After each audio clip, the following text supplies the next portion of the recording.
Kaum muslimin yang kami muliakan, terjadi fitnah di negeri Syam. Syam itu di mana, Bapak? Syam itu adalah Syria, Palestina, Lebanon dan Yordania. Pusat Syam itu adalah Palestina. Jantung dan kaki tangan daripada Syam adalah Syria. Sayap-sayapnya adalah Lebanon dan Yordania. Negeri ini sedang membara fitnahnya saat ini sejak Maret 2011. Yang saya merasa aneh, banyak start kejadian-kejadian fase keempat yang besar-besar itu banyak terjadinya itu dari 2011. Saya banyak merasa aneh, Pak, tetapi ya sudahlah, memang begitu kenyataannya. Ini perintah beliau yang mulia sallallahu alaihi wasallam, badiru bil a'mali fitanan. Badiru ini bukan berlomba-lomba biasa, Pak, tapi berlomba-lomba yang terang-terangan, dinampakkan, nggak lagi sembunyi-sembunyi. Berlomba-lombalah kamu, terang-teranganlah kamu dalam berlomba-lomba memperbanyak amal soleh. Jadi jangan malu-malu di airport baca Quran, sambil nunggu bus baca Quran, jangan malu-malu. Nampak-nampakkan betul, nggak apa-apa. Jangan malu-malu. Lagi ada kegiatan meeting untuk macamnya waktu duha masuk, duha terang-terangan, jangan malu-malu.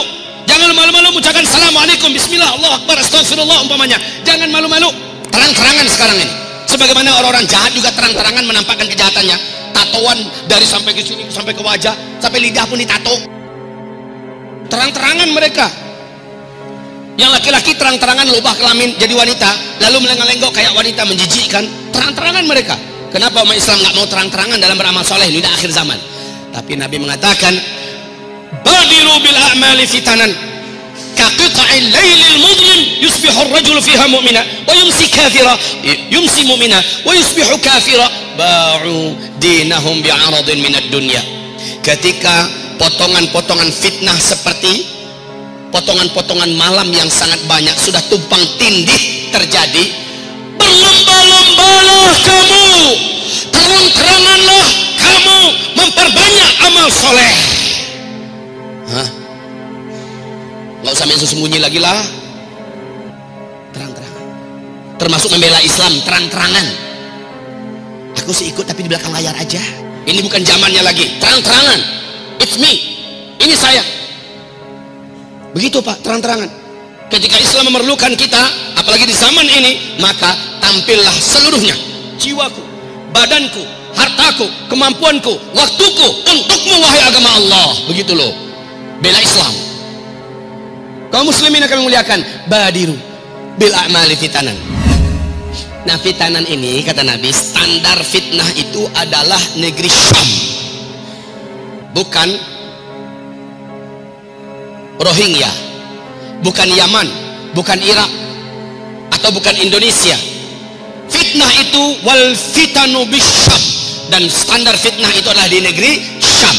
Apabila bara fitnah telah menyala di negeri Syam, maka kata Rasulullah sallallahu alaihi wasallam, kamu yang ada di muka bumi di bagian belahan mana saja, berlomba-lombalah dan terang-teranganlah memperbanyak amal soleh. Itu. Kenapa demikian? Karena ternyata, masya Allah, karena ternyata eskalasi fitnah itu dari sejak ini dia akan terus naik sampai kepada Dajjal keluar. Puncak fitnah terhebat, terdahsyat, terberat itu di muka bumi adalah Dajjal keluar. Agar selamat dari Dajjal, iman dan amal soleh yang disuruh Nabi untuk diperbanyak, inilah yang menjadikan dia akan selamat nanti dari Dajjal. Harusnya sholat kita berjamaahnya di masjid, bukan lagi di rumah. Yang bapak-bapak loh ini, kalau ibu-ibu boleh pilih mau ke masjid, tafadhol, di rumah lebih bagus, tetapi on time, bukan in time loh Bu ya, on time. Orang azan, kita sudah meninggalkan aktivitas apapun yang lain, kita sudah wudu, kita bentangkan sajadah menghadap kiblat, kita mulai start sholat sunat. Kemudian kita sholat wajib, kemudian kita sholat sunat lagi, zikir, berdoa, salam, on time. Jadi sholatnya jangan lagi di kampus, sholatnya jangan lagi di kantor, sholatnya jangan lagi di toko, sholatnya jangan lagi di kebun, sholatnya berjamaah di masjid. Kalau Al-Quran hanya khatamnya bulan Ramadan doang, sekarang tambah, di luar Ramadan per 3 bulan khatam 1 kali, kalau bisa 1 bulan khatam 1 kali kalau mampu. Dan dulu hafalan kita berkisar antara inna a'tainakal kautsar, qul huwallahu ahad. Setelah ini tambah wal asri, kan pendek-pendek juga tuh, nggak apa-apa, li ilafi quraisy, tambah, jadilah daripada malaikat. Asal dia dengar kita baca Al-Fatihah, habis ini pasti qul huwallahu ahad nih. Habis ini pasti inna a'tainah. Nggak keluar daripada itu. Udah langganannya. Sekarang tambah hafalannya. Badiru bil amal. Maaf ini kita di mana-mana pegang gadget. Saya yakin dan pasti setiap kita pasti punya benda macam ini. Berapa orang yang ada aplikasi Al-Quran dalam gadgetnya, dan berapa kali sehari aplikasi itu bisa dibuka dibandingkan aplikasi WhatsApp? Berapa orang? Saya bertanya, di manakah posisi ini sekarang dibandingkan Al-Quran di hati kita? Mana yang paling banyak kita sentuh, ini atau Al-Quran? Apakah ini akan memberi syafaat pada Bapak? Apakah ibu bisa diberi syafaat oleh benda macam ini? Wallahi, kecuali kalau ini digunakan untuk perjuangan Islam, kecuali ini digunakan untuk dakwah, kecuali ini digunakan untuk silaturahim, kecuali ini digunakan untuk memenangkan perjuangan. Tafadhol. Jika tidak, habis membaca tulisan orang ke tulisan orang, dari postingan ini, dari postingan itu, kita sibuk membacanya. Masya Allah, ini yang disebutkan oleh Nabi Muhammad Sallallahu Alaihi Wasallam. Apa kata Nabi? Dibaca dalam kitab ini nanti, Rasul mengatakan,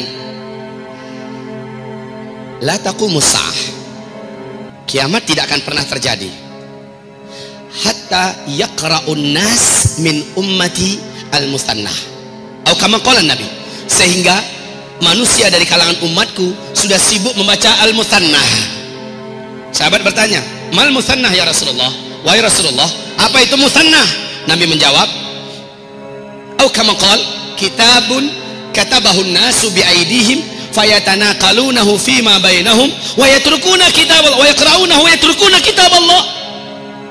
Musannah itu adalah tulisan yang ditulis oleh manusia dengan tangan-tangan mereka, lalu tulisan tersebut berpindah dari satu tangan kepada tangan yang lain, dan mereka sibuk membaca tulisan-tulisan tersebut. Mereka meninggalkan membaca kitabullah.